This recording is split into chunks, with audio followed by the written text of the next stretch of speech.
Hello everyone, সকলকে welcome to my YouTube channel Happy Home Samului.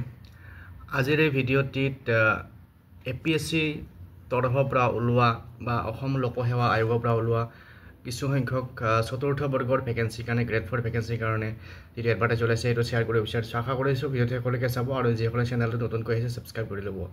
তো ইয়াতে পদটোৰ নাম হৈছে চতুৰ্থ বৰ্গ গ্ৰেড 4 আৰু ভেকেন্সি আছে টোটেল 20টা।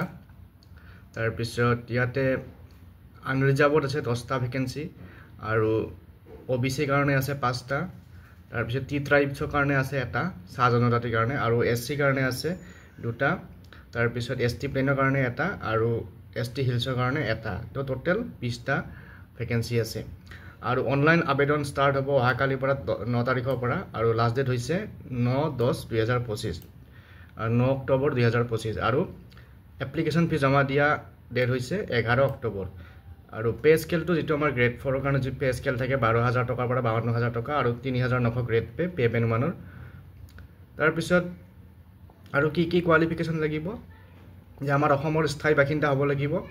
তাৰপিছত এমপ্লয়মেণ্ট এক্সচেঞ্জত বা নিয়োগ বিনিময় কেন্দ্ৰত নাম পঞ্জীয়ন থাকিব লাগিব আৰু নিম্নতম কোৱালিফিকেশ্যন লাগিব 8ম শ্ৰেণী উত্তীৰ্ণ ক্লাছ 8 পাছ আৰু মেক্সিমাম দ্বাদশ শ্ৰেণী বা তাৰ সমতুল্য পৰ্যায়ত উত্তীৰ্ণ।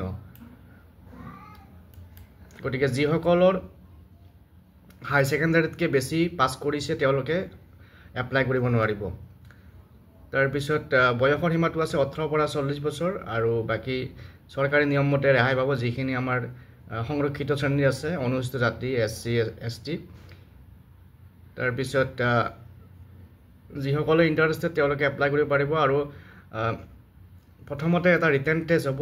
ৰিটেন টেষ্টটো থাকিব সাধাৰণ গণিত, সাধাৰণ জ্ঞান, বুদ্ধিমত্তা, সমাজ বিজ্ঞান, বিজ্ঞান, প্ৰাথমিক ইংৰাজী এইখিনি থাকিব আৰু টোটেল সময় থাকিব 2 ঘণ্টা আৰু নম্বৰ থাকিব 1 নম্বৰ।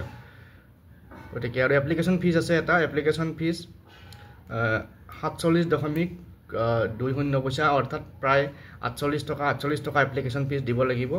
গতিকে যিসকলৰ এইখিনি কোৱালিফিকেশ্যন আছে তেওঁলোকে এপ্লাই কৰিব পাৰিব আৰু এপ্লাই কৰিবৰ কাৰণে APSC যিটো ৰিক্ৰুটমেণ্ট লিংক আছে apsc.recruitment.in তাতে গৈ পেলাই আপোনালোকে নামটো ৰেজিষ্টাৰ কৰি পেলাই এপ্লাই কৰিব পাৰিব।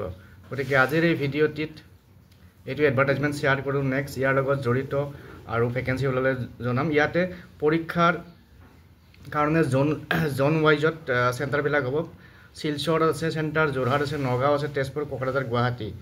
তো বিভিন্ন জিলাৰ বিভিন্ন জোনত পৰীক্ষা হ'ব আৰু হয়তো জোনৰ সংখ্যা কমিব পাৰে পিছত। গতিকে যিসকলে ইণ্টাৰেষ্ট আছে তেওঁলোকে APSC ৱেবছাইটত যাব, গৈ পেলাই এইটো এডভাৰটাইজ চাব আৰু চাই পেলাই এপ্লাই কৰিব পাৰিব। আজিলৈ এৰিছোঁ, পুনৰ লগ পাম। Thank U.